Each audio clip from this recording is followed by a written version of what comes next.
Vamos comenzando, creo, para aprovechar el tiempo. Gracias, Gino, por conectarte y gracias a todos y a todas por conectarse ahora a la clase. Básicamente, para ponernos a todos en contexto, esta semana estamos cerrando ya el tema de representación, que es uno de los temas dentro del sílabus del curso.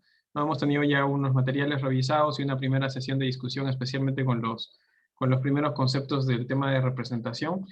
Y lo que ahora queríamos tratar de armar es una discusión y aprovechar de la presencia de nuestro invitado Gino para hablar de algunos de los temas que están relacionados con el tema de representación, pero también que están relacionados incluso indirectamente con algunos de los temas que han estado en el debate y en las noticias en los últimos días, ¿ya? Entonces, más o menos la idea es la siguiente. La idea es no salirnos tampoco tanto de lo que es la representación o incluso el patrocinio de intereses, que es parte de la práctica de los abogados, o hasta lo que consiste el mandato como una figura jurídica dentro de la cual la representación se utiliza mucho, pero en ello vamos a tratar de aprovechar la presencia de Gino. Les comento un poco de Gino. Gino es profesor en la universidad, profesor en nuestra facultad de Derecho, más que todo en cursos de Derecho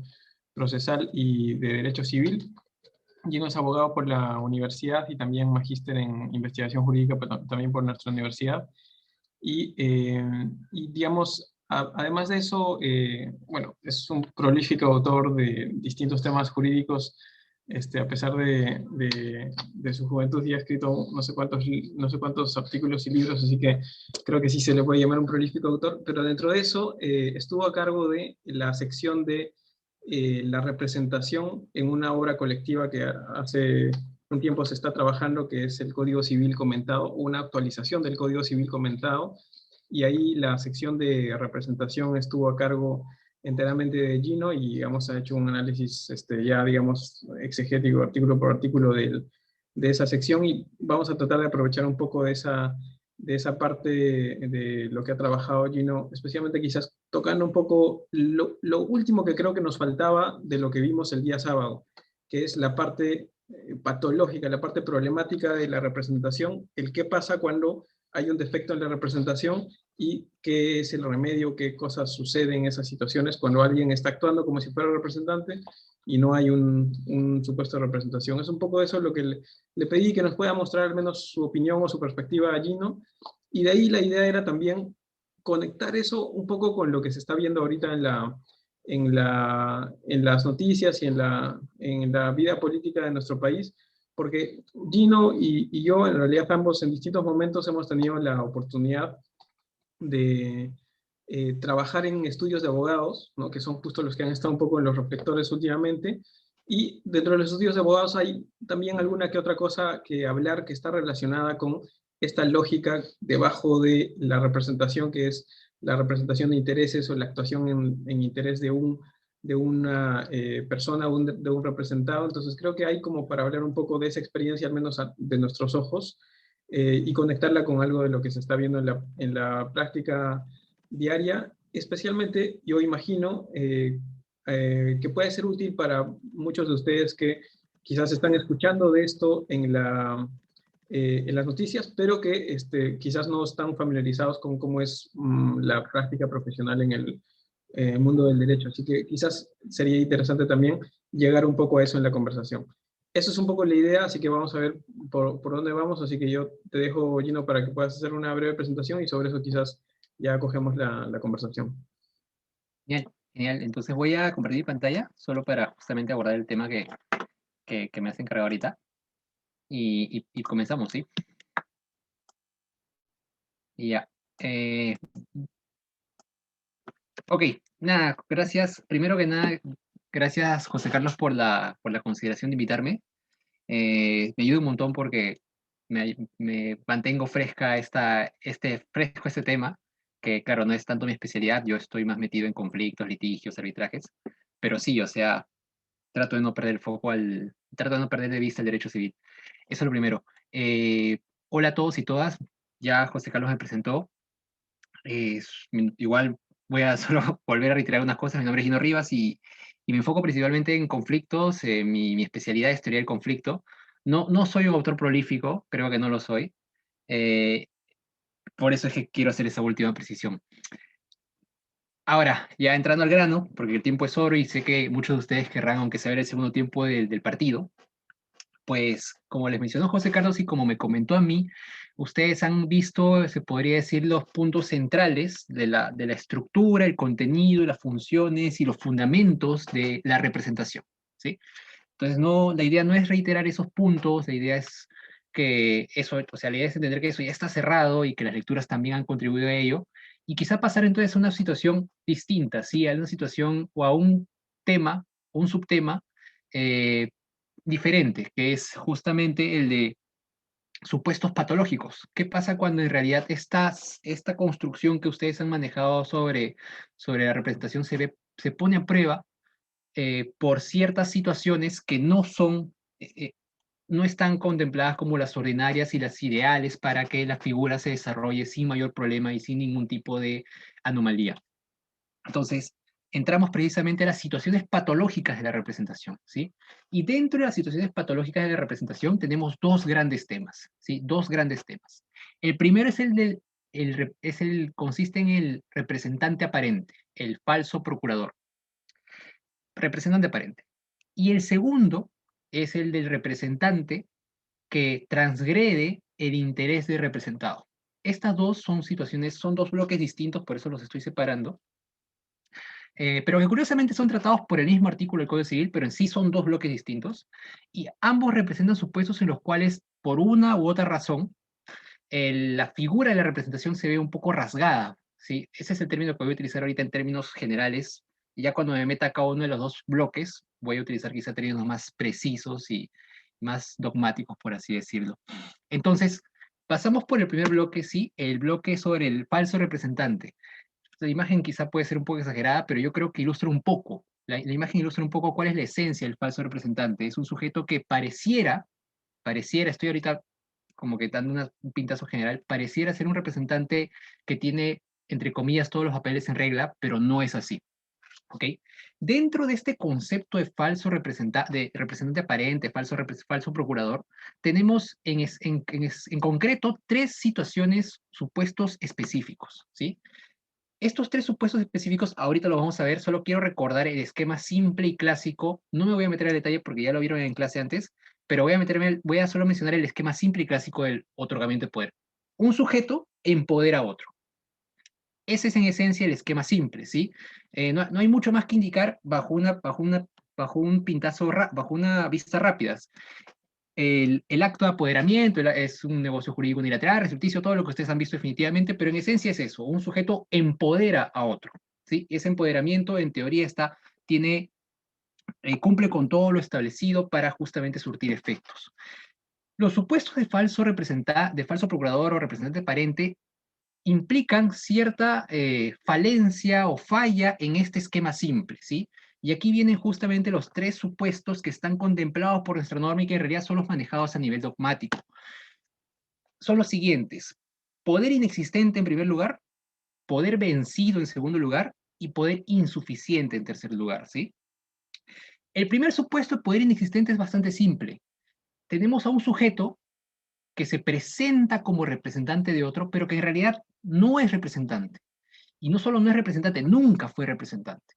Entonces, la actuación de este sujeto puede decirse de forma sólida, se sustenta en nada. O sea, es decir, la actuación de este sujeto como representante se sustenta en nada, no tiene fundamento real, ¿sí? Y sin embargo, y ahorita vamos a ver la norma, el Código Civil reconoce ciertas consecuencias a la actuación de este representante, de este aparente representante.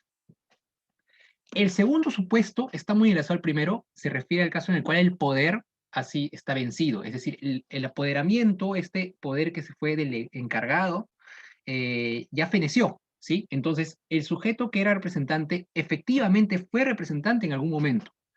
Poder sujeto a plazo, ¿sí? Le dieron un poder, lo empoderaron para que realice para que pueda realizar ciertos actos por un plazo de 6 meses. Estamos ya en el mes octavo, este señor, este representante ya no tiene poderes, ya no puede realizar los actos para los cuales fue empoderado, ¿ok? muy similar al primero, pero acá se puede decir que hubo una base, pero que hoy día ya no está, ¿sí? Y finalmente el tercer supuesto es el del poder insuficiente. En este caso, tenemos un representante que sí es un representante, efectivamente tiene la condición válida de representante. El problema surge cuando evaluamos qué cosa o qué negocio ha celebrado el representante. Si se dan cuenta, nosotros podemos, sin evaluar ningún negocio en abstracto, saber o encontrar a supuestos de poder inexistente. O sea, si un sujeto no es representante del otro, obviamente que trate de actuar como tal implica que estamos frente a un supuesto de poder inexistente. Y lo mismo aplica para el caso del poder vencido. Si un sujeto se comporta y se presenta como representante de otro, ¿ok? El hecho o el dato de saber de que su poder ya venció nos permite concluir entonces que está en un supuesto de representación aparente.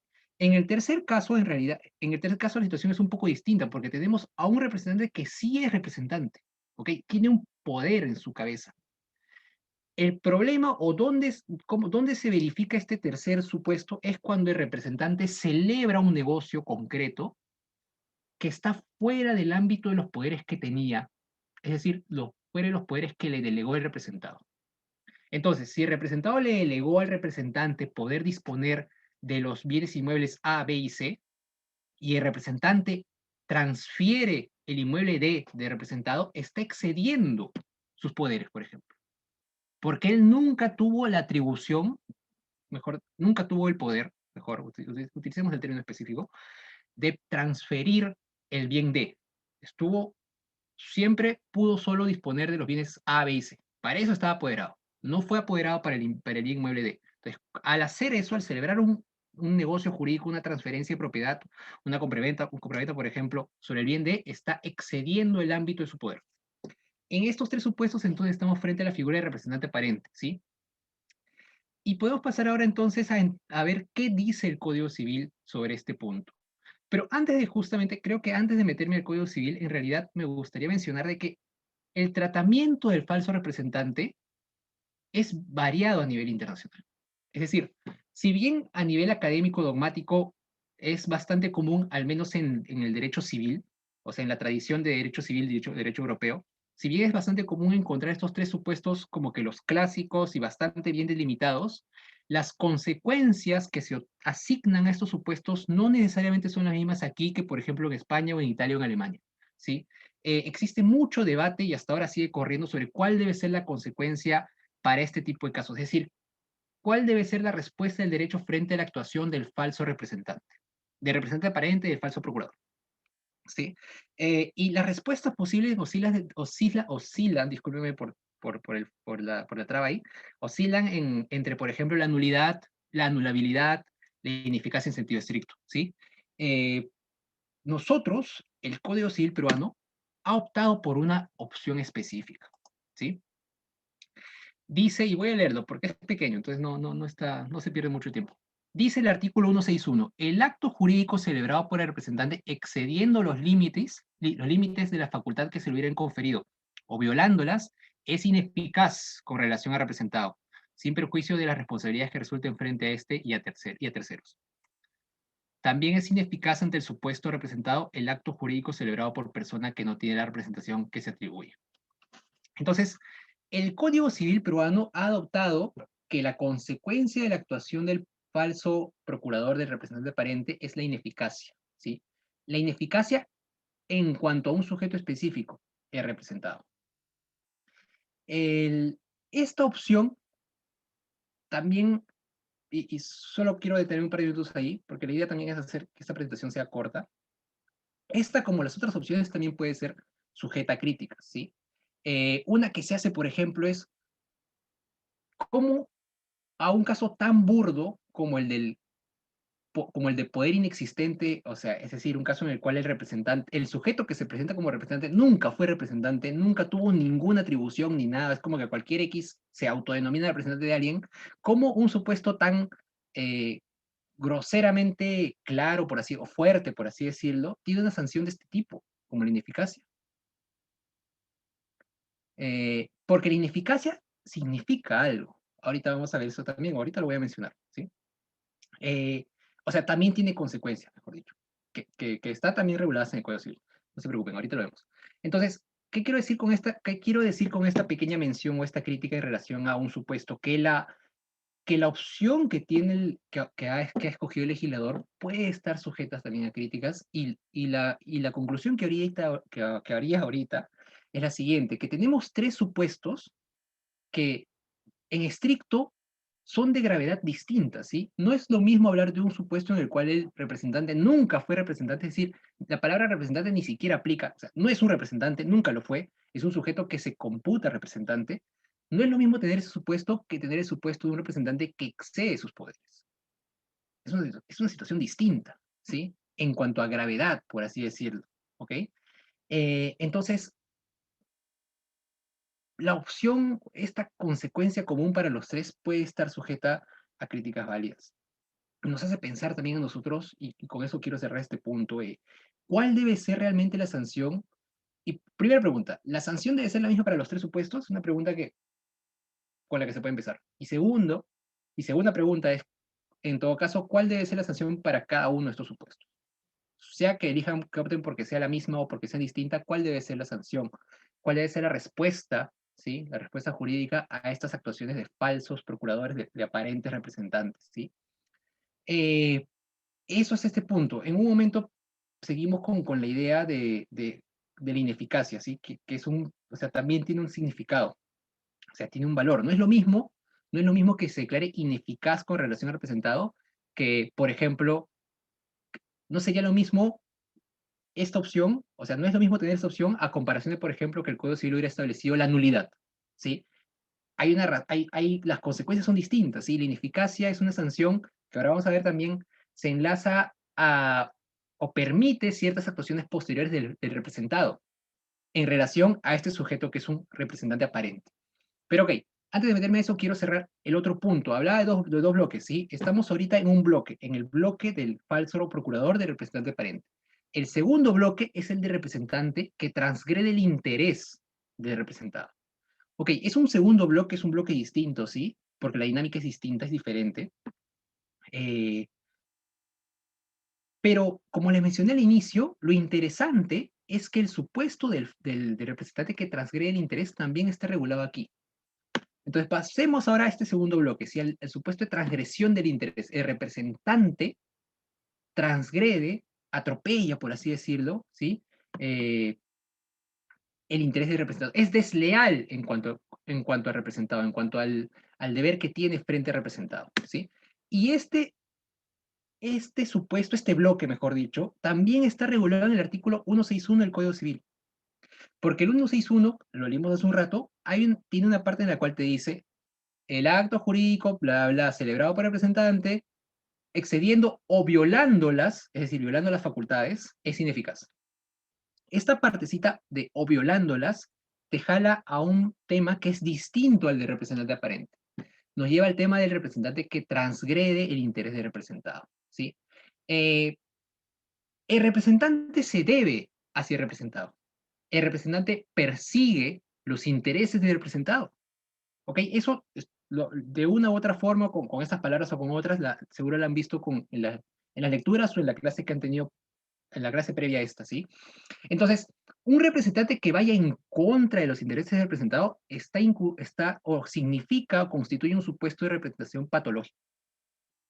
Porque se está viendo, o sea, se ve desfallecer la propia función de la representación. ¿Sí? O sea, si nosotros salimos como que el propio tema de representación y nos metemos a evaluar o a estudiar las formas en cómo un sujeto canaliza su voluntad y evaluamos los supuestos de representación, nuncio, mandato y todo, el fundamento común es que todos estos mecanismos sirven y tienen como finalidad en mayor o menor medida, según los caracteres específicos del mandato, el sujeto que es nuncio, mensajero, representación, en mayor o menor medida contribuyen a canalizar la voluntad de representado, la de representado. Pero si un representante en realidad transgrede el interés representado, está yendo justamente en contra de esta finalidad última de la representación. ¿Y a qué me refiero con transgredir el interés del representado? Cuando el representante actúa en nombre del representado, se supone y se entiende que los negocios que celebra, ¿sí? Los hace procurando el satisfacer los intereses y cuidar el bien, cuidar del representado, ¿sí? Entonces, el representante no busca, con su rol de representante, satisfacer intereses de un tercero, por ejemplo. O no debe buscar, no debe buscar. Entonces, si un representante tiene el encargo, por ejemplo, de comprar cierto material, cierto commodity, no sé, metal, por ejemplo, ¿sí? Para el representado, debe buscar, por ejemplo, el mejor precio, las mejores condiciones, ¿sí? Pero si en vez de eso el representante, por ejemplo, contrata con una empresa, ¿sí? Que es la empresa de su cuñado, ¿sí? Pese a que esa empresa vende el metal, el commodity, el metal, a un precio más alto y con términos mucho más gravosos, entonces estamos en una situación en la cual el representante no está persiguiendo el interés del representado. El negocio que está celebrando, en realidad, no tiene el interés del representado como el fin último, por así decirlo. En realidad está satisfaciendo, en el ejemplo que les he comentado ahorita, un interés distinto. Le está dando prioridad a un interés distinto, ¿sí? Que es el interés de un tercero, en el caso que les he comentado. Eh, ese, es, ese sería el esquema. Ah, y antes que se me olvide, la sanción, como hemos visto, porque estamos en el mismo artículo, en el 161, la sanción para los supuestos de ese segundo bloque, el bloque de representante que transgrede el interés del representado, es la misma que para el bloque del representante aparente, la ineficacia. La ineficacia. Y claro, o sea, a diferencia del segundo bloque, del primer bloque aquí, la situación es un poco más simple porque solo tenemos un supuesto y porque la sanción parece estar. No quiero meterme a esta discusión sobre la mejor sanción posible jurídica para este tema, pero en esencia no es tan. Lo que quiero decir solo para cerrar es que, a diferencia del primer bloque, aquí no parece haber. Hay discusión, pero no es tan polémica la opción del legislador de optar por esta sanción, es decir, por la ineficacia para los supuestos de representante que transgrede el interés del representado. Pero sí permítame hacer una pequeña adición, ¿sí? El, el Código Civil regula y asigna una sanción distinta para el caso del representante que contrata consigo mismo, ¿sí? Que es en el fondo un supuesto en el cual el representante está persiguiendo un interés distinto. En esos casos, el Código Civil establece como sanción la anulabilidad del negocio jurídico, ¿sí? Que es una sanción más fuerte. Entonces, es bueno tener ese dato, sí, porque esos supuestos son como que bastante, como que el supuesto por excelencia, al menos a nivel académico, el supuesto que más estudiado es el de la contratación con uno mismo. En términos simples, si no quiero irme por las ramas, llevamos casi 20 minutos, ahora que lo veo. Eh, en términos simples, si yo soy representado de un sujeto, si por ejemplo, si soy representado de José Carlos y su encargo es que yo compre una casa, y yo también a la vez soy propietario de una casa que estoy tratando de vender, no podría yo celebrar un contrato teniéndome a mí como vendedor y a José Carlos como comprador, siendo yo su representante. Porque si se dan cuenta, es imposible que pueda conciliar tanto mi interés consistente en obtener el mejor precio, por ejemplo, como el interés de José Carlos, que sería consistente en obtener la mejor casa al mejor precio. ¿Ok? Claramente en ese supuesto, en el caso que les he comentado de contratación con uno mismo, estamos en un supuesto de conflicto de intereses. ¿Sí? Pero ese es un supuesto tan claro, tan, ¿cómo decirlo?, tan patente y ya tan estudiado a nivel académico, que existe una sanción específica y está regulada en otro artículo de Código Civil, ya no recuerdo cuál, soy honesto, 160 y algo, no, el número no lo sé, discúlpenme, pero está. Y la sanción concreta de ese supuesto es la anulabilidad. Esa es la precisión que quería hacer porque es importante, ¿sí? Porque el caso de contratación con uno mismo está muy enlazada a esta figura, es la transgresión del interés representado, pero sí, tiene una sanción distinta. Gracias, José Luis Pacheco, gracias. Disculpen por el off topic, pero creo que tú estás en una clase conmigo, ¿sí? Pero bueno, en fin, ahorita eso no es importante. Ya, y con eso entonces cierro estos dos bloques, o sea, mejor dicho, el PPT con eso concluye, ¿sí? Con eso concluye. Hay, porque es pequeño, si el PPT, como conversé con José Carlos, era bastante corto, creo que si algo más podría decir, ¿sí? Para cerrar la idea, solo para cerrar un punto que creo que es como que volando en el aire, es que es volviendo al tema de la ineficacia como sanción del 161. Sí, el 161, y cierro con esto, sanciona los supuestos de falso representante, falso procurador y representante que transgrede el interés con ineficacia. El siguiente artículo, el 162, justamente te da un poco más de luces sobre por qué esta sanción y qué significa la misma. El siguiente artículo te dice que el representado puede ratificar el negocio, ¿sí? Entonces, ahí está la gran diferencia entre, por ejemplo, la sanción de ineficacia con la nulidad. Si el Código Civil hubiera optado por la sanción de nulidad, esta vía de ratificación sería inviable. No podría ratificarse, ¿sí? Pero claro, dado que hemos optado por la sanción de ineficacia, tenemos como sanción, como posible, como atribución, mejor dicho, el término concreto, atribución del representado, la ratificación. Y claro, con eso ahora sí termino esta pequeña exposición y espero que haya sido clara y nada, es fácil, hay preguntas, creo que tanto yo como José Carlos como yo podemos responder las preguntas. Gracias, gracias Gino. Y justo una de las intervenciones en el foro esta semana fue sobre el tema del acto jurídico consigo mismo y así que también si alguno quiere comentar por ahí, alguien había preguntado sobre eso y ya nos ha comentado Gino justo cómo aplicaría el 166 como un buen ejemplo que nos ha dado. Eh, Antes de ir con Juan, que ahí veo que ha levantado la mano, una pregunta última, Gino, como para que nos puedas comentar también, porque justo lo que también pensaba preguntar a Gino era algo de, así como lo hicimos en la anterior clase con todos, ¿no? Si alguien alguna vez había tenido alguna oportunidad de o hacer un poder o recibir un poder o ver un poder en la práctica y fue interesante ver la experiencia de los chicos. En tu caso, Gino, también te quería preguntar lo mismo, especialmente justo lo que decíamos, ¿no? En el contexto de haber trabajado en un estudio de abogados donde por ahí que o para hacer una litigación o para celebrar un contrato o para el poder de algún tipo de cliente, alguna vez te haya tocado y cosa que también por ahí nos puedes comentar algo de la experiencia de en su momento haber trabajado en un estudio de abogados, Gino. Ok, yo haría dos comentarios, ¿sí? El primero es que, y ese ya es un tema más enlazado a la práctica, eh, que no sé cuánto se maneja o mapea en el sílabo de este curso, pero igual lo comento, sí, que consiste en la elaboración y redacción, construcción de las facultades que se otorgan al representante.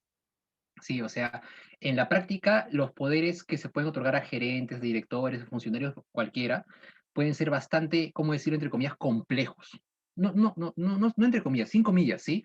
Porque a veces, por las propias dinámicas de las empresas, se establecen esquemas de, por ejemplo, representación conjunta, que seguro ya han visto en su momento, ¿sí? Se establecen niveles representantes, esto seguro lo van a ver si es que tienen la oportunidad de trabajar con empresas o en estudios de abogados. Por ejemplo, si se manejan niveles como representante de nivel A, nivel B, nivel C, para una operación consistente que signifique un desembolso de más de 50 millones, necesitas a dos representantes A más uno B, ¿sí? Para una de 25, solo necesitas a uno A y uno B. Y no solo por dinero, también puedes ver en función a, por ejemplo, y esto alguna vez he visto uno por ahí ya, que es un poquito ya mucho más específico, una financiera en el cual se establecían poderes en función a los plazos de las operaciones y del desembolso y del leasing que se iba a hacer en cuanto a bienes o en cuanto a dinero. Entonces, si era una operación con un plazo muy largo, necesitabas a más apoderados de o más nivel, A, B o en mayor número, ¿sí? Entonces, ¿qué quiero decir con esto? Que la construcción puede ser bien compleja en la práctica. Y hay un tema ya de, ¿cómo decirlo?, de técnica de redacción de documentos en general, documentos legales, que es bien importante, porque un problema está en que la redacción o los distintos apartados del poder que has redactado y has preparado resulten contradictorios o generen vacíos o generen dudas sobre cuál es la respuesta a un caso concreto. Si hay tiempo, yo puedo comentar un caso que se fue a arbitraje en cuanto al apoderamiento de un par de personas por una transacción extrajudicial, no, por una conciliación eh, en la que se asumió una obligación muy fuerte, ¿sí? Y eso se fue a arbitraje. Eh, Porque la empresa trató de desconocer que esa transacción era válida porque decía que sus apoderados no tenían el poder. El tema era que justamente no había claridad en el acto de apoderamiento que había hecho esos representantes.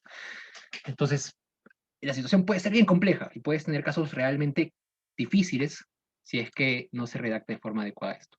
Y el otro punto, solo para cerrar, pues fuera de esos casos como que de redacción, como abogado de estudio y como abogado de litigios, pues he tenido distintos poderes procesales, entre comillas, por así decirlo, facultades para desempeñarme en juicios, para demandar, para contestar, para presentar cautelares, un innumerable número de puntitos relativos a procesos judiciales, relativos a también actuaciones como en procedimientos conciliatorios, en transacciones y pues bueno, sobre eso podemos quizá hablar más allá en función a las preguntas que hagan. Esa sería mi respuesta. Perfecto. Gracias, gracias, Gino. En efecto, y digamos, tal vez es bueno tener esa gama de ejemplos, tanto desde uno que tuvimos durante la semana, que es una carta poder simple de un párrafo, ¿no? Para representar a alguien en un trámite, hasta lo que es, no sé, la representación de una empresa, un banco, por decir, la cantidad de actos jurídicos que celebra y toda una estructura de poderes que tiene que tener con distintos niveles, que es el ejemplo que mencionaba Gina, ¿no? Y en general también creo que está bueno tomar como referencia lo que se hace en general en el patrocinio privado de los abogados, que justo es un buen ejemplo de este tema del patrocinio de intereses, ¿no? Al final lo que hacen los abogados es recibir encargos para patrocinar el interés de un cliente, ¿no? En muchos casos es solamente un encargo, ¿no? Pero en algunos de esos encargos hay también una representación de por medio, como en el caso que menciona Gino, ¿no? Para representar Gino quizás alguna vez a una empresa o a una persona en un proceso judicial o un proceso arbitral, probablemente no solo se le dé el encargo, ¿no? El mandato de hacer ese trabajo, ¿no?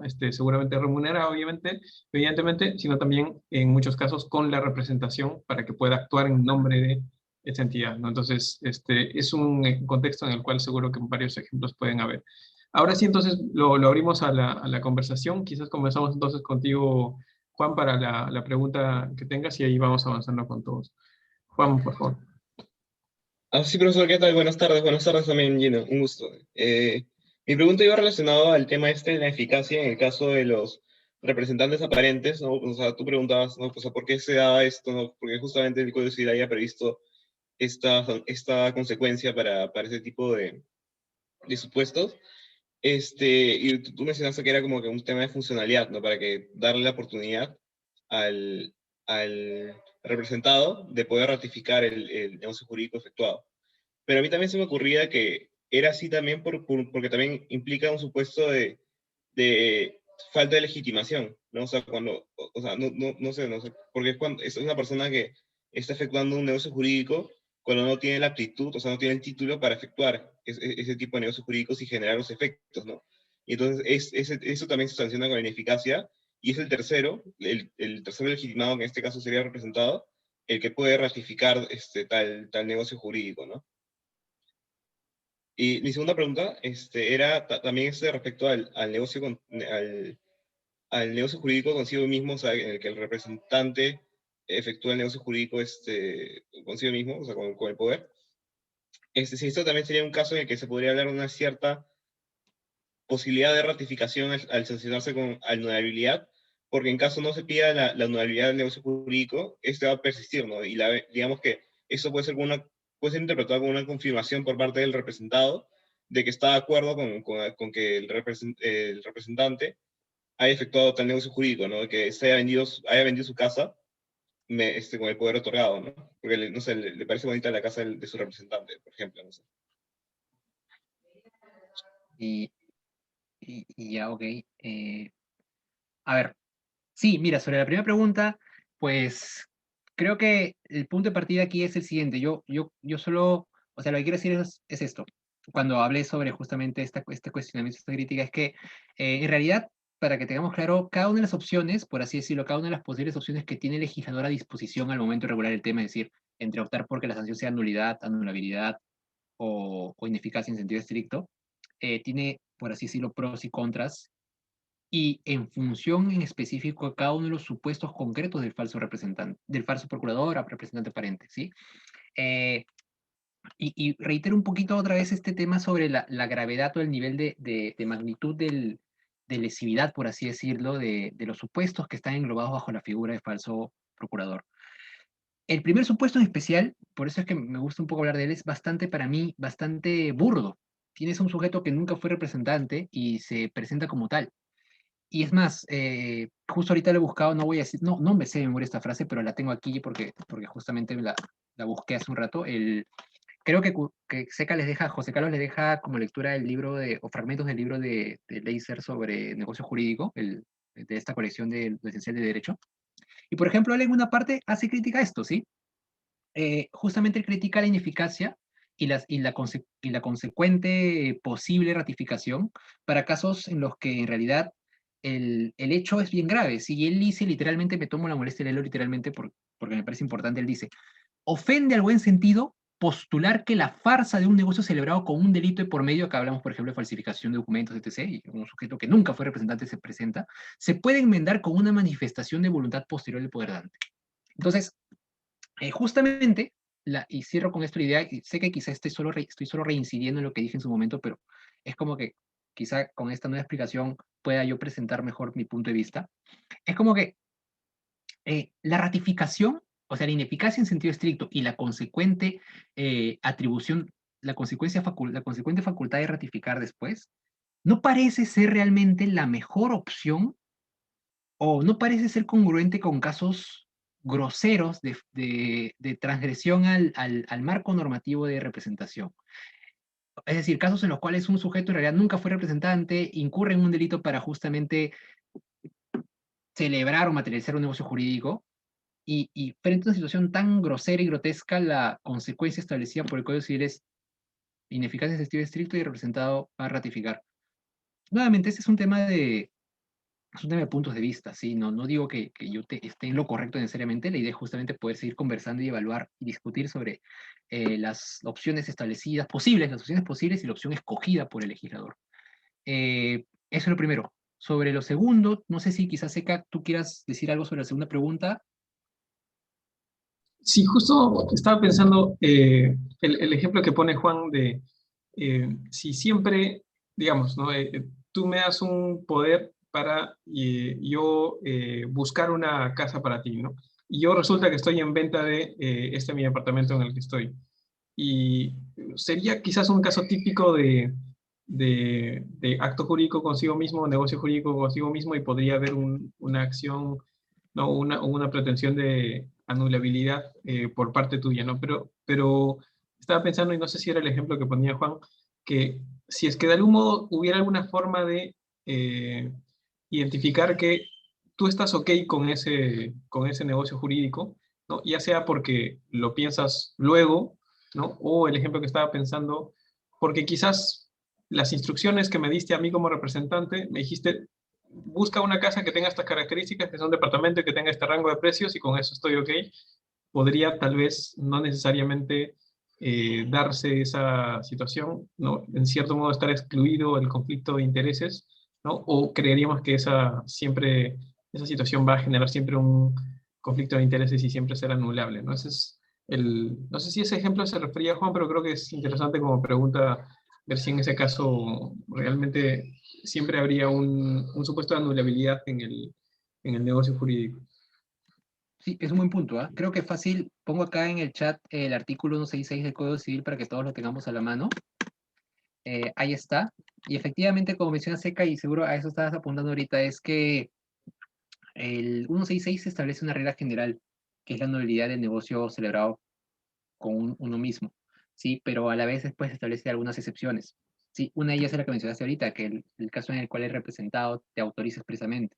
Entonces el poder puede decir, en la persecución de obtener el mejor precio, en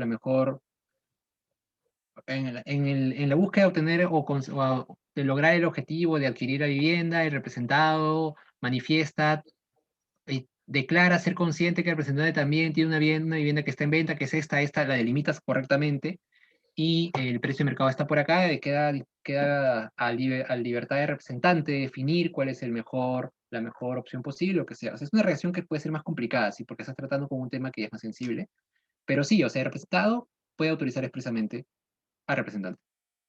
El segundo supuesto está en que, como lo podemos ver aquí, que la ley lo permita.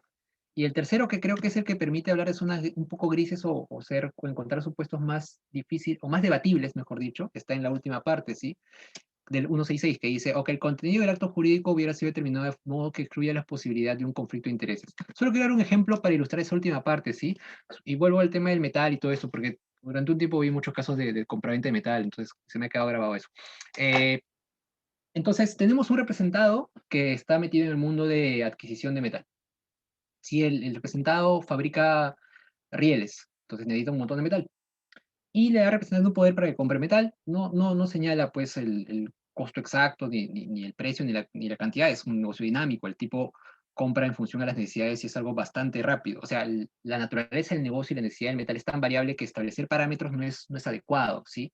Y los precios también varían tanto que tampoco sería muy conveniente a veces poner máximos o mínimos, ¿sí? Porque en un mes a otro el precio puede cambiar bastante. Entonces, el, el representante tiene la libertad de elegir a qué empresa le compra el metal, de dónde lo trae, de China, de Taiwán, lo que sea, ¿sí? En principio, bajo la regla del 166, el representante no podría contratar, por ejemplo, con una empresa en la cual el representante es accionista mayoritario o tiene el 100% de las acciones o algo así. O mejor, simplifiquemos el caso para quedarnos en la figura de contratación consigo mismo. No puede contratar con él mismo, o sea, él no podría ser comprador en nombre del representado y ser vendedor como representante, ¿sí? Pero, por ejemplo, si tenemos que, según el mercado, el valor estándar del metal hoy día fluctúa y está en 15.35, ¿sí?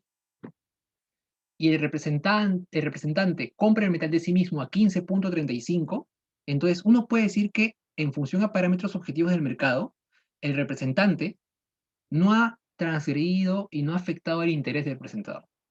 Y otro ejemplo pequeño para cerrar la idea, y que es un ejemplo más claro de esta figura, de este supuesto establecido en el Código Civil, está en la compraventa de acciones. Las acciones en la bolsa están como que establecidas, o el valor de las acciones de una empresa que cotiza en bolsa está establecido. Pongamos, ¿sí? Minsur, $34.50 la acción, ¿ya? Ha subido.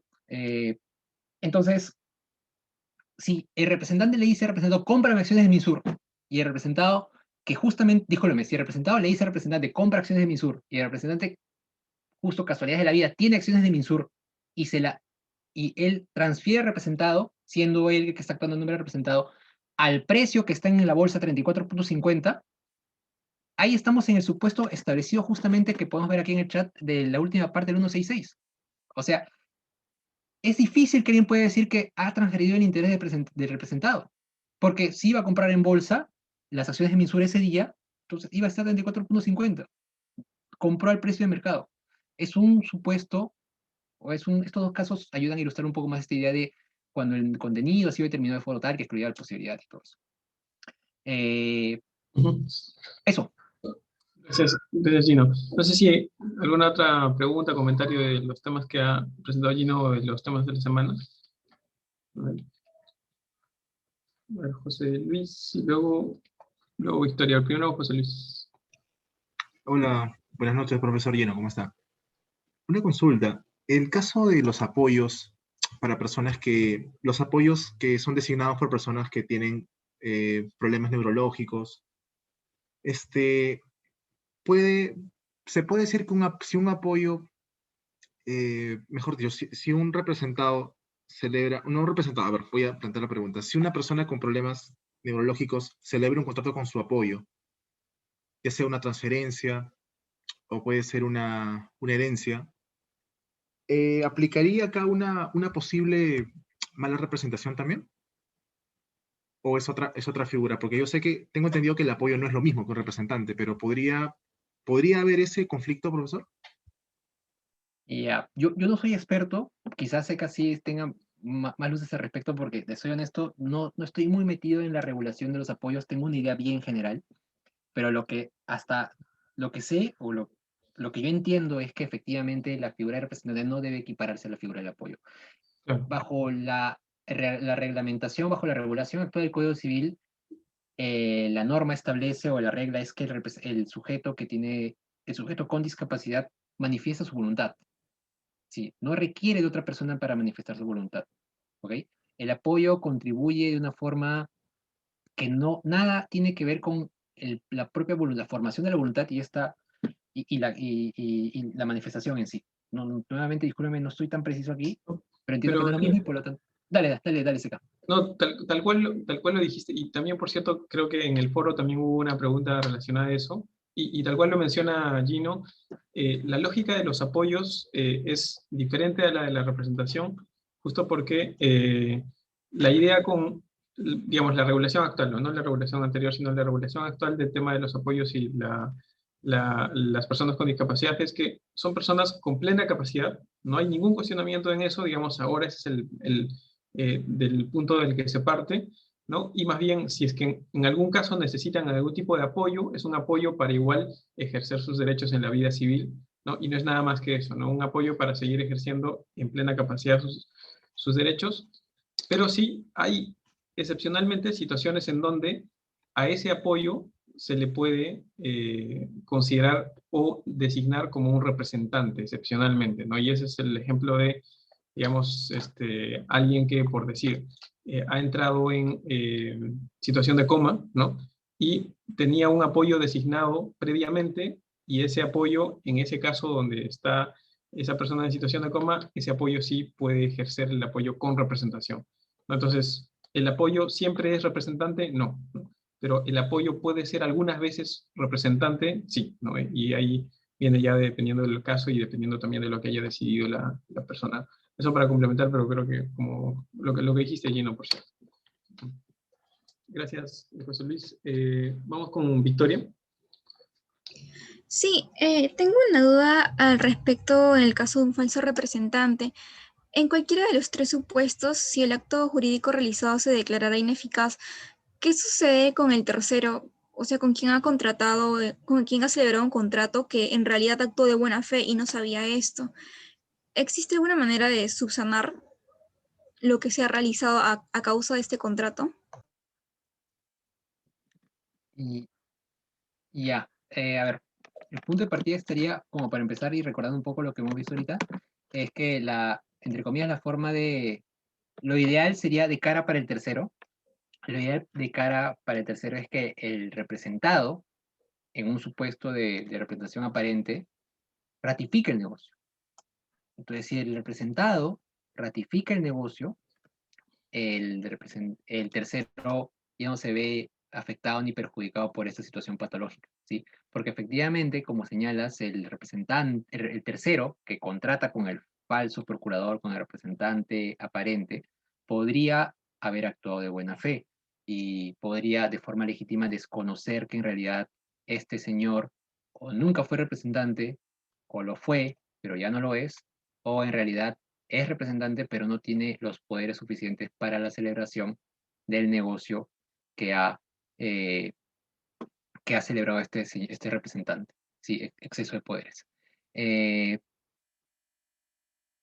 Ahora, fuera de eso, sí, si salimos de la idea, de este supuesto ideal, por así decirlo, el supuesto de ensueño para el tercero, si el representado no ratifica, entonces lo que podría hacer el tercero es requerir un resarcimiento al representante, al falso procurador, no al representado, al falso procurador. Esa sería la vía que tendría para justamente subsanar su situación. Esa es mi respuesta.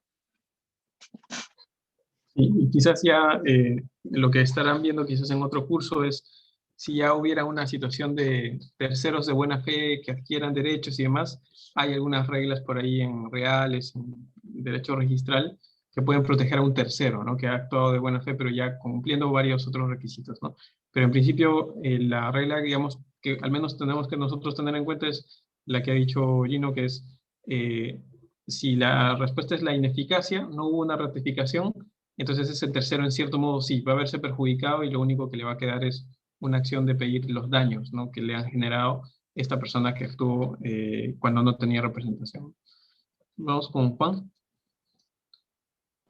Sí, buenas tardes, Gino. Buenas tardes, profesor. Yo tenía una consulta respecto a la lectura que nos dejaron leer, ya donde nos mencionaban que por ejemplo, cuando había el representado y el representante, ¿a quién se le debía informar sobre el otorgamiento del poder? ¿Si era el apoderado o a los terceros con los que se iba a tener un negocio jurídico? O en el caso, o que se le menciona a los dos, ¿no?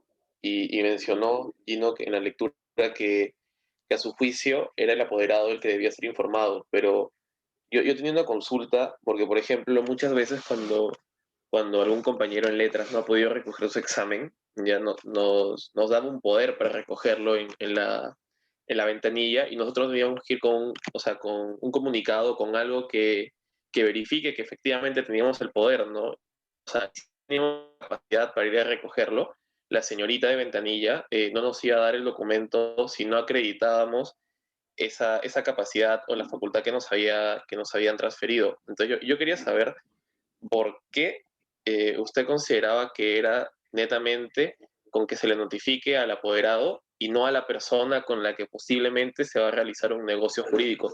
Porque yo considero que de nada, o sea, no como que de nada, sino que no es tan completo que tú tengas la capacidad si el otro no sabe que tú puedes ejercer eso, ¿no? Porque yo siento que no habría una confianza a negociar con esa persona.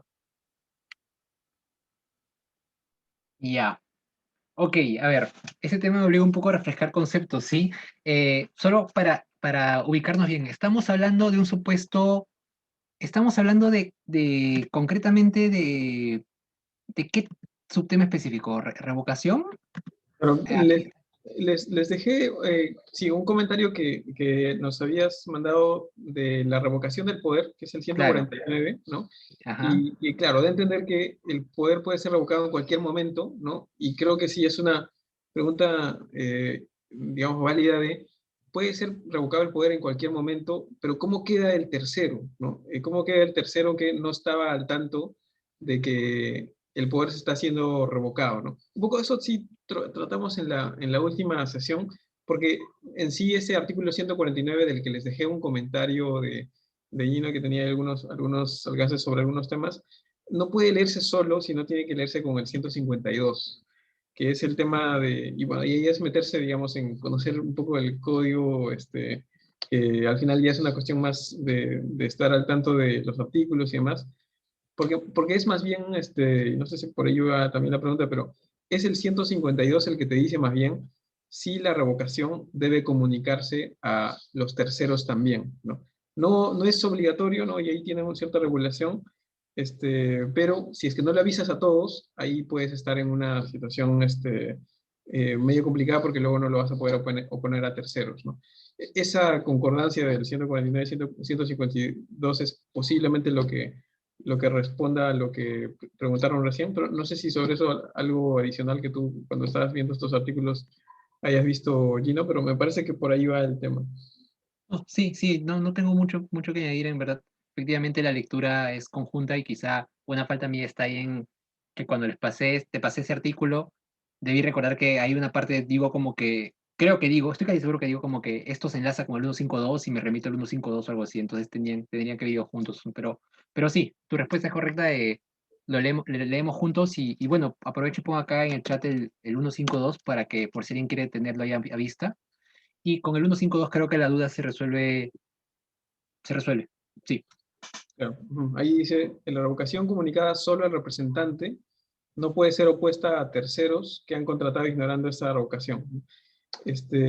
Entonces, no le puedes decir a la señora de la ventanilla que, digamos, tú le habías quitado el poder a tu amigo o a tu amiga y no debía recoger el examen si es que no se lo habías comunicado, ¿no? Eso sería un poco la lógica, aunque una precisión ahí, digamos, hemos usado eso harto como ejemplo en estos días, pero en sí no es exactamente el caso que tenemos ahí, porque ir a recoger algo a la ventanilla, ¿no?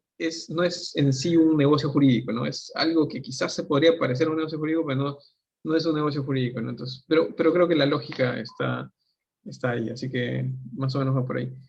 Y a ver, vamos, quizás ya terminando con Catherine. Sí, profesor, mi pregunta también va en cuanto a el artículo 149 que había mencionado, y es que aquí se menciona que hay lo que es la revocación total y la revocación parcial, ¿no? La total que es obviamente la extinción completa de las facultades otorgadas y la revocación parcial que es que consiste en una reducción de las facultades, pero el representante sigue manteniendo dicho rol. No sé si podría darme un ejemplo acerca de eso, porque yo entiendo de que, bueno, sí, la total se extingue y en la parcial, ¿cómo sería? ¿Es que representa medias o cómo es esta revocación parcial? Sí, claro, un ejemplo clásico podría ser que al representante le di un conjunto, yo soy el poderante, el representado. Entonces al representante le doy las facultades para, por ejemplo, vender mi casa o mi departamento y también para vender mi carro. Después de eso digo, ¿sabes qué? Ya no quiero vender mi carro, en verdad me da mucha pena, así que le revoco parcialmente el poder y ya solo puede vender mi casa. Entonces, él sigue siendo representante, pero su ámbito de autoridad, su ámbito de poderes se ha visto reducido, porque ahora solo puede disponer, puede en mi nombre disponer de mi casa, pero ya no puede tocar mi carro. ¿Mm? Claro. Gracias. Gracias, Catherine. Entonces, ahí creo que ya hemos cubierto algunas de las preguntas de los chicos y también estamos ya a las 8 de la noche que queríamos saber si terminamos hasta ahí, así que, pero les pregunto a ver si todos o algunos de ustedes, incluyendo tú, Gino, no sé si tendrían disponibilidad como para quedarse unos minutos más para hablar este otro tema que les comenté, aprovechando un poco de la coyuntura. Yo, y tal vez ahí estoy haciendo una asunción, pero por ahí que quizás algunos puedan tener curiosidad sobre el tema de los estudios de abogados, como les decía, ¿no? Han estado harto en las noticias en los últimos días y creo que puede ser interesante como para que escuchen de la experiencia de Gino, digamos, en el ejercicio profesional, ¿no? También quizás un poco les puedo comentar yo de cómo es esa experiencia de trabajar en el ámbito privado, ¿no? Y específicamente en los bufetes de abogados, ¿no? Para que tengan una idea y sepan el contexto de quiénes son estos actores que estuvieron un poco en las noticias en los últimos días y tengan una idea de, digamos, los positivos, los negativos y las cosas que, al menos evidentemente, ¿no? Desde una perspectiva así bien subjetiva, evidentemente, podamos escuchar en la experiencia de Gino, la experiencia mía y que quizás por ahí alguna lección pueda servir para ustedes. Así que si les parece, ¿no? O los que tengan ahí disponibilidad o interés en el tema, esa era un poco también la idea y en algo, por cierto, calza o toca los temas que hemos estado hablando esta semana. Así que eso era lo que te quería preguntar, Gino, más o menos que nos puedas comentar. Imagínate un alumno, ¿no? O alumna de nuestra clase, segundo ciclo de Derecho y probablemente todavía no haya tenido la oportunidad de practicar y ahí estaba escuchando el rol de los estudios de abogados para bien o para mal en los últimos días y para saber más o menos cómo es eso de trabajar, practicar o trabajar en un estudio de abogados, o al menos cómo fue tu experiencia, ¿no? Y qué lecciones al menos te dio esa experiencia en su momento cuando te tocó hacerlo. Así que quizás nos pueda comentar un poco de eso, Gino, y quizás de ahí puedan haber algunas preguntas de los chicos. Sí, claro, y encantado, en verdad, encantado de hablar sobre este tema. Creo que ambos podemos ir soltando ideas porque tú también has estado en un estudio, es más, el Checopar es top 3 de los estudios en Lima y tú has estado ahí, entonces también tienes mucho que contar. ¿Qué puedo decir? Primero, yo aprovecho para mencionar que lo bueno es que ustedes han llevado el curso de modelos de abogado porque estamos en esta currícula nueva y han tenido la oportunidad de leer varias lecturas relativas a la corrupción en la función judicial y en el ejercicio de la profesión. Entonces, esa base es buena porque nos permite meternos un poco más rápido en los temas que ahora SECA quiere tocar, que son verdaderamente importantes, ¿sí?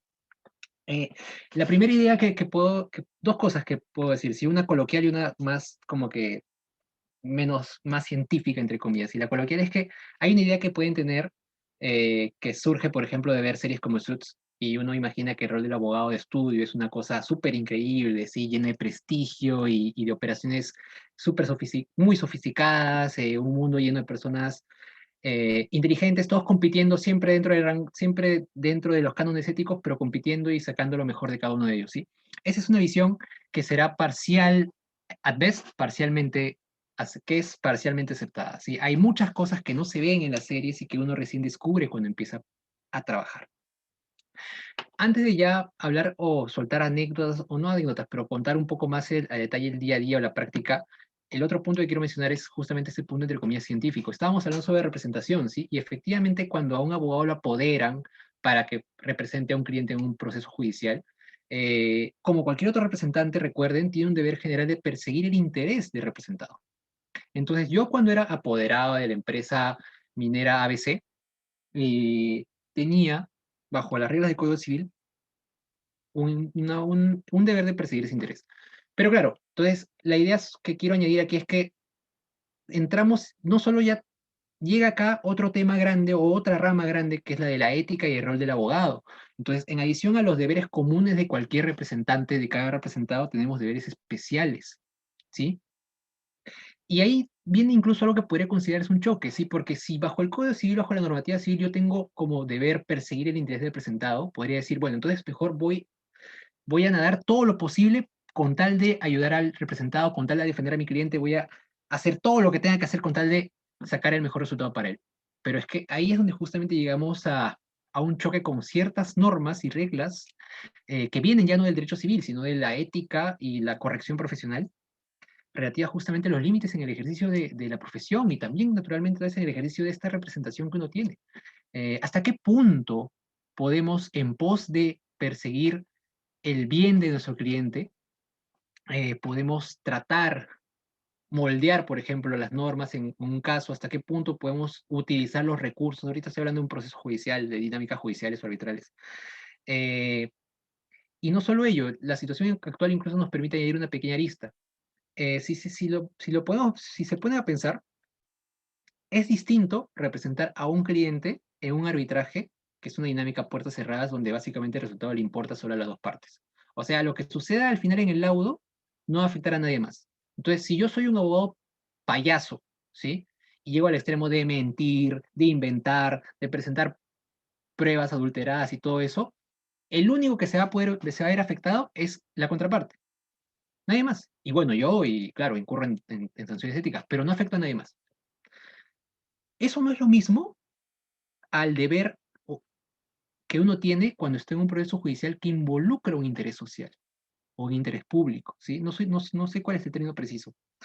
Quedémonos con interés social.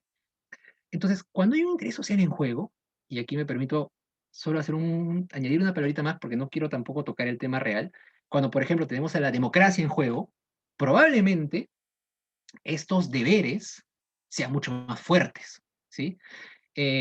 Y cierro este punto señalando que incluso creo que ya hay bastantes papers en Estados Unidos sobre el deber del abogado y el uso adecuado de los mecanismos de impugnación de las vías judiciales cuando están en juego valores esenciales y ya llegando incluso al orden público, porque la preservación de la democracia es una cuestión de orden público.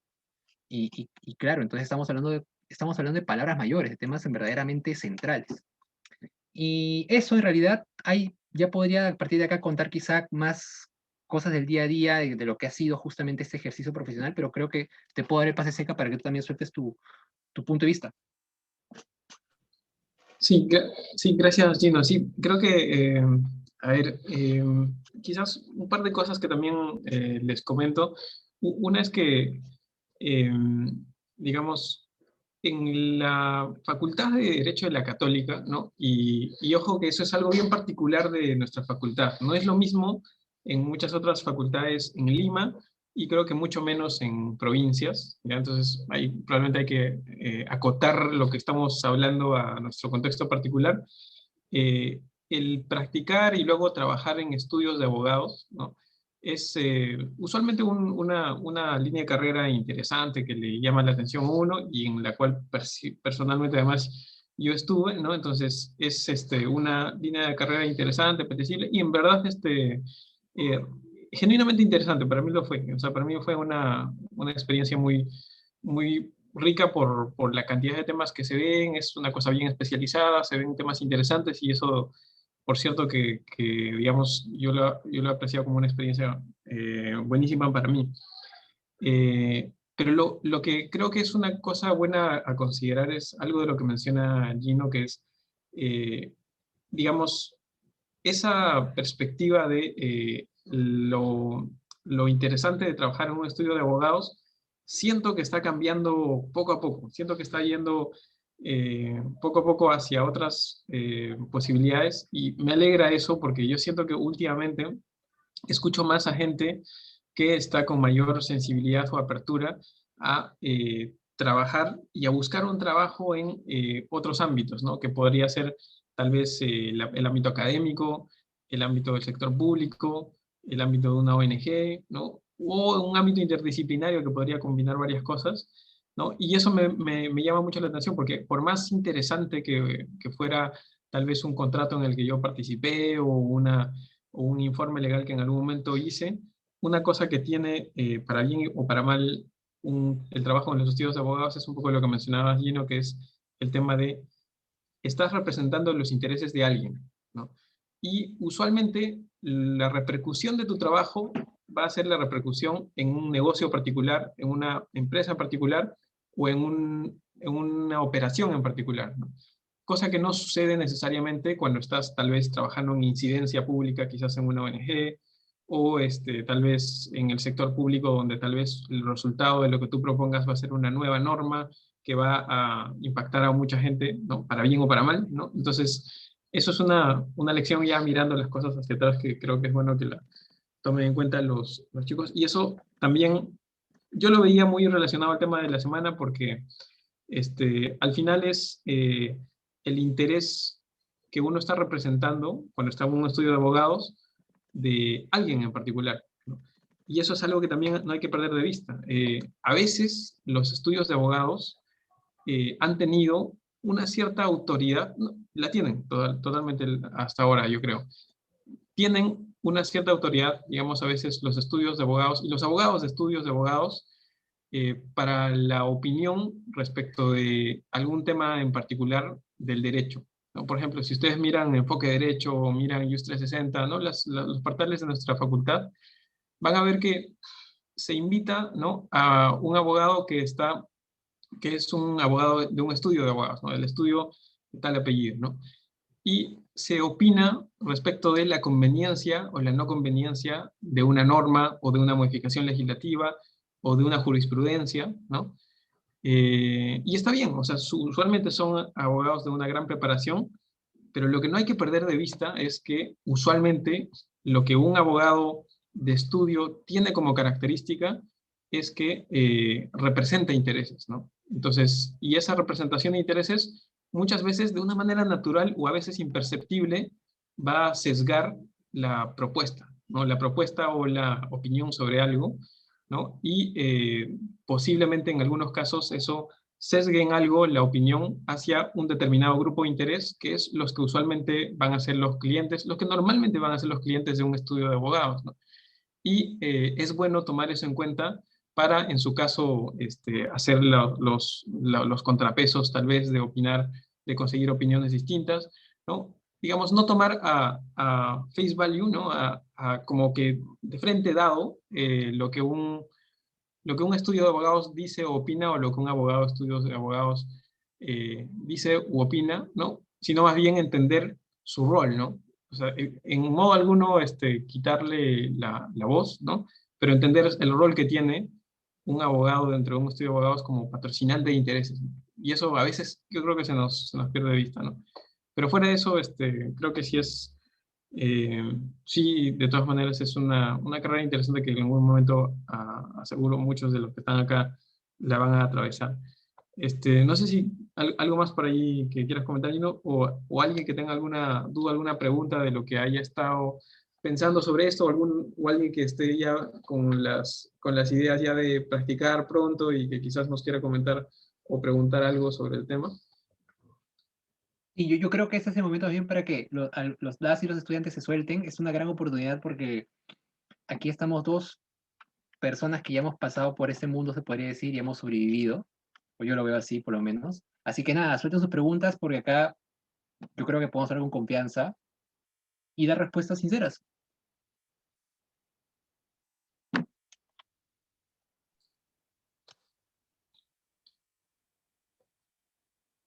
Sí, a ver, quizás primero entonces con Ángel. Profesor, buenas noches. Saludos para el profesor Gino también. Yo quería preguntarles algo, bueno, a los dos, ¿no? Generalmente no se ve mucho egresados de la Universidad Católica en la carrera judicial y en la carrera fiscal, no. Se ven pocos magistrados egresados de estas universidades, o las universidades como la Universidad de Lima, ¿qué influye para optar por otras especialidades o por otras por otra, por otra forma de trabajo, ¿no? Bueno, esa sería mi pregunta. ¿Por qué no estas carreras como para ser juez o para ser magistrado? Bueno, voy a dar una respuesta rápida también para que haya tiempo para quizás las preguntas, igual tú quizá, y para también por si Seca quiere aportar algo. La respuesta a grandes rasgos podría enlazarse a la competitividad de los salarios y al atractivo que tiene el mercado privado hoy en día, ¿sí? Por varias razones, y acá sería ya entrar mucho a detalle, el sector privado se presenta como la mejor opción, ¿sí? Aquella que te permite crecer más, aquella que te ofrece los mejores rendimientos económicos, por así decirlo, las mejores oportunidades hacia adelante. Y no solo a nivel económico, ¿sí? Como mencioné hace un rato, Seca, el rol de los estudios de abogados puede ser bastante preponderante en la sociedad. Y cierro con eso, ¿sí? Hay estudios de sociología del derecho, no, sociología de la profesión legal, en los que justamente se aborda cómo es que en Latinoamérica, por ejemplo, el rol y la importancia de los estudios de abogados, de las firmas privadas, ha ido creciendo con el tiempo. En los 50 o en los 40, por ejemplo, el rol de juez de apelación en Perú y entre otros países de Latinoamérica era visto como una cosa de mucho prestigio. Hoy en día eso ha cambiado. El prestigio está cada vez siendo más como que absorbido por los estudios de abogados. Esa sería una respuesta cortita y rápida que dejo. No sé si alguna otra pregunta relacionada al tema. Juan. Sí, profesor. No sé si esta pregunta sea muy, o sea, no sé, me causa un poco de roche tal vez hacerla, pero es algo que no sé, o sea, como yo todavía no sé exactamente qué me gusta y a qué me voy a dedicar en el futuro específicamente en el derecho, ¿no? O sea, o sea, que es tan amplio y me puedo dedicar a tantas cosas. O sea, o sea, ustedes han mencionado que su experiencia, por lo menos en las prácticas, en los estudios que han hecho, ha sido gratificante. ¿Qué los motivó a tal vez cambiar de rumbo, no? Porque, digamos, actualmente no siguieron en el estudio, no siguieron su carrera profesional ahí, sino que, digamos, fueron por otras ramas, ¿no? Esa es mi pregunta. ¿Qué les motivó a hacer eso? Gracias. ¿Y te parece si yo tomamos también la pregunta de Adeli? Cosa que... Claro, dale. Adeli. Buenas noches, profesor, y buenas noches, profesor Gino. Mi pregunta era, bueno, con una curiosidad, ¿no? ¿Cómo alguna situación, tal vez en la que ustedes se enfrentaron, que podría relacionarse con, no sé, no específicamente corrupción, tal vez irregularidades que les generaron problemas con sus estudios o con los estudios donde ustedes estaban? Y tal vez cómo enfrentaron, ¿no?, algunas de esas situaciones. Eso. Muchas gracias. Gracias, Adeli. Sí. Sí, vamos con la primera pregunta, fácil, pero nuevamente tampoco quiero contar mi vida en 12 minutos sobre por qué dejé un estudio de abogados, pero puedo ser un poco sincero. En mi caso, la razón principal fue el agotamiento. El ritmo de vida puede ser bien fuerte, en verdad. Yo, en el último estudio que estuve, trabajaba básicamente desde las 7 de la mañana hasta las 11 de la noche, de lunes a viernes, y básicamente todos los domingos. Creo que en el año y medio que estuve trabajando, solo no fui 3 domingos. Entonces mi vida fue eso. Y en verdad creo que ya depende de la resistencia que uno tenga, pero yo llegué a un punto en el que sentía que no iba a poder seguir mucho más tiempo así. Esa es la principal razón. Otra cosa que puedo cerrar para complementar es que me gusta mucho lo académico, entonces sentía que no se me acababa la vida si dejaba un estudio de abogados. Por eso estoy aquí ahora como profesor. Esa es mi respuesta. Y quizás en un momento nos comentas sobre la segunda pregunta, de si algún episodio que nos ha preguntado Adeli, pero a ver, sobre la primera pregunta que hizo Juan, si no me equivoco, en mi caso, bueno, en mi caso, mi punto de quiebre fue más una cuestión coyuntural. Yo trabajé en un estudio de abogados por un buen tiempo, por más o menos 7 años, o sí, creo que 7 años desde que entré como practicante, y me quedé ahí en el mismo estudio hasta que me fui de maestría, en realidad. Ya cuando me fui de maestría, mi maestría fue una cuestión un poco más interdisciplinaria, ¿no? Y un poco que eso ya me llevó al regresar, empezar a explorar cosas más del sector público, ¿no? Porque lo que yo vi está vinculando derecho con otros temas también, de otras carreras. Entonces, y es interesante porque en un estudio de abogados, más bien, eh, lo que te asesora un estudio de abogados es un tema especializado en lo legal, ¿no? Entonces, por ejemplo, un tema, o coger cualquier cosa, un tema tributario, lo que te va a dar un estudio de abogados es un tema especializado en la parte legal de las normas, del análisis legal, pero la parte contable no necesariamente ya la vas a recoger de la asesoría del estudio de abogados, sino tal vez de un profesional contador, ¿no? En la parte que yo veo que es de temas de derecho civil, de la parte de contratos compraventas, ¿no? La parte legal sobre el contrato de compraventa, ¿no? Te la da el abogado o el estudio de abogados, pero la parte de analizar qué cosa es un mejor inmueble o un mejor lugar en la ciudad en el cual comprar algo o vender un inmueble y cuáles son sus características físicas, ¿no? Técnicas, su saneamiento físico, legal y demás, a veces ya tienen que entrar o ingenieros o arquitectos, ¿no? Y, y entonces sí, ahora no creo que no lo había formulado o pensado de ese modo antes, creo que el trabajo interdisciplinario está más limitado en un estudio de abogados, mientras que quizás en lo académico o digamos en el sector público, el trabajo a mí se me ha hecho un poco más maleable para cruzar disciplinas, entonces en mi caso ha sido así, ¿no? Pero sí, en realidad seguramente que cada uno va a ir descubriendo su camino en el tiempo. No sé si sobre el segundo tema quieres comentar algo, Ñi. Sí, mira, la segunda pregunta es súper difícil de responder, ¿sí? Voy a tratar de dar una respuesta en líneas generales. Lo que puedo decir es que a nivel judicial, e incluso en casos grandes y que involucren empresas importantes, no es inusual ver situaciones, primero, grises, y tampoco es súper raro o muy raro encontrar situaciones de corrupción. No lo es. Y eso te puede poner en situaciones bastante complicadas, de distintos niveles, ¿sí? O sea, un pequeño ejemplo está en que alguna vez estuve metido en unos casos de ciertas propiedades en el sur de Lima, una zona llena de mafias, llena de mafias. Te confrontas con, o sea, tú litigas contra otra parte que básicamente va a ganar todo lo procesal porque está coludida con él. O sea, es una mafia a nivel tal que los funcionarios judiciales están participando en ella. Puedes llegar a casos de ese extremo, ¿sí? Entonces es un reto, en cierto modo, ¿sí? ¿Cómo enfrentas eso al frente? ¿O cómo haces frente a eso cuando justamente lo tienes de cara a ti? Y nuevamente, siempre hablando en términos generales, una situación que me parece más dura es cuando tú eres abogado y entras a una firma y te das cuenta que algunas conductas o actitudes o comportamientos o prácticas no son realmente adecuadas al 100%. No digo que sean corrupción, pero que probablemente estén en una zona gris, ¿sí?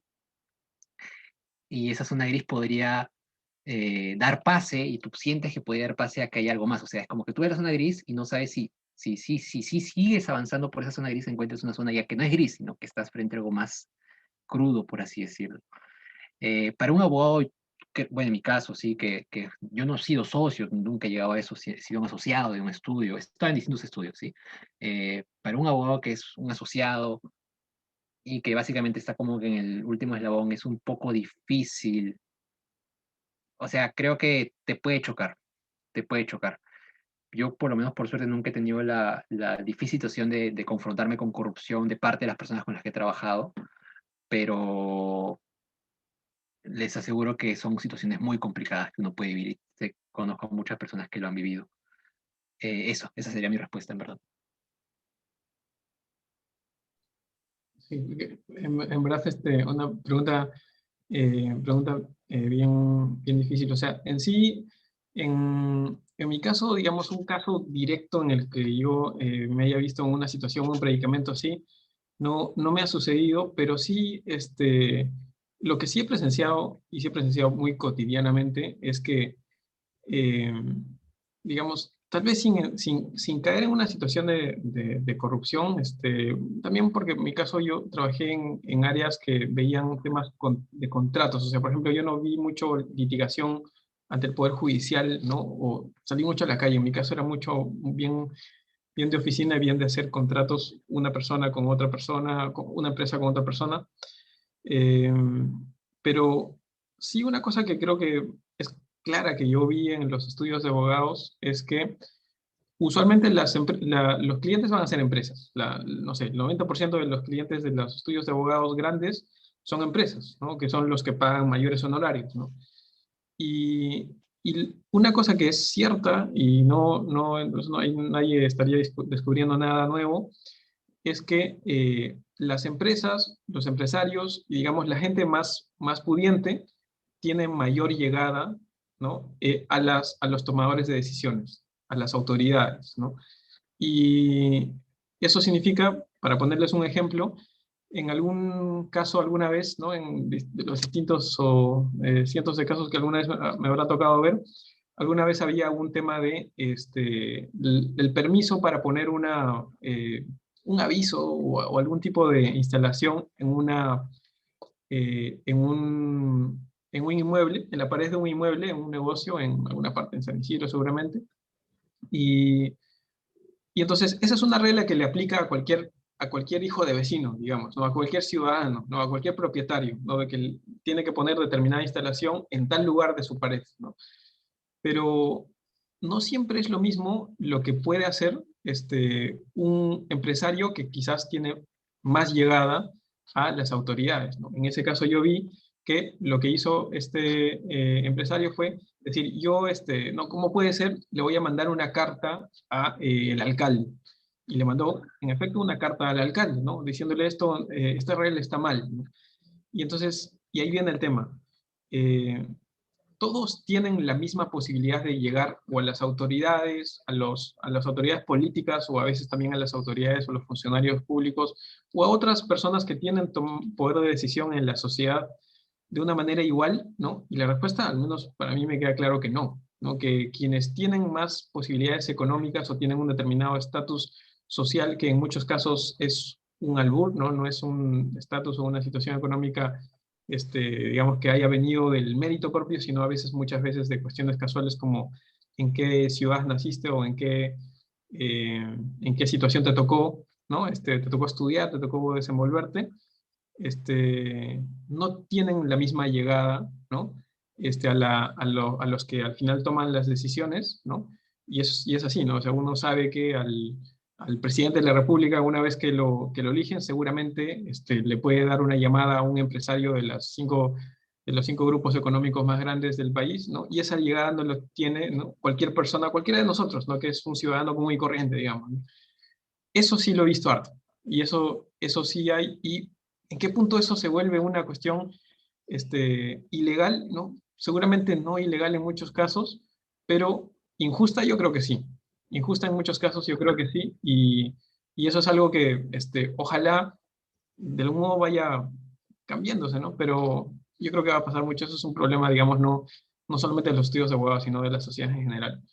Pero sí, eso es un poco de lo que sí he visto en el contexto de los estudios de abogado. Sí, ya estamos un poco con la hora, pero no sé si alguna pregunta, algún otro comentario final por ahí de alguien en relación a este tema.